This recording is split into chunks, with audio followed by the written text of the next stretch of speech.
భారత వేదికగా జరిగే T20 ప్రపంచ కప్ను బహిష్కరిస్తూ సంచలన నిర్ణయం తీసుకున్న బంగ్లాదేశ్ ప్రభుత్వం షూటింగ్ క్రీడలో మాత్రం మెత్తబడింది. భద్రతా కారణాలను సాకుగా చూపి క్రికెట్ జట్టును భారత్కు పంపేందుకు నిరాకరించిన బంగ్లాదేశ్ తాజాగా తన దేశ షూటింగ్ జట్టు న్యూఢిల్లీలో జరిగే పోటీలో పాల్గొనేందుకు అనుమతించింది.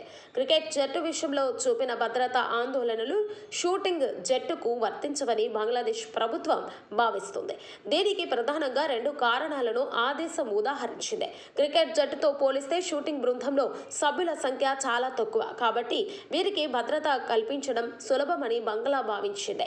అలాగే షూటింగ్ పోటీలు నియంత్రిత వాతావరణంలో ఇండోర్ వేదికల్లో జరుగుతాయి. బహిరంగ మైదానంలో జరిగే క్రికెట్ మ్యాచ్ల కంటే వీరికి రిస్కీ తక్కువ అని బంగ్లాదేశ్ అధికారులు విశ్లేషించారు. ఒకే సమయంలో భారత్లో భద్రత లేని వరల్డ్ కప్ నుంచి తప్పుకోవడం, మరోవైపు ఢిల్లీకి షూటర్లు పంపడం క్రీడా వర్గాల్లో చర్చకు దారితీసింది. ఫిబ్రవరిలో జరగనున్న T20 ప్రపంచ కప్కు బంగ్లాదేశ్ హాజరు కావడం ఆ టోర్నీపై ప్రభావం చూపుతుండగా షూటర్ల పర్యటన మాత్రం ఇరు దేశాల మధ్య క్రీడా సంబంధాలు పూర్తిగా తెగిపోలేదన్న సంకేతాలిస్తుంది.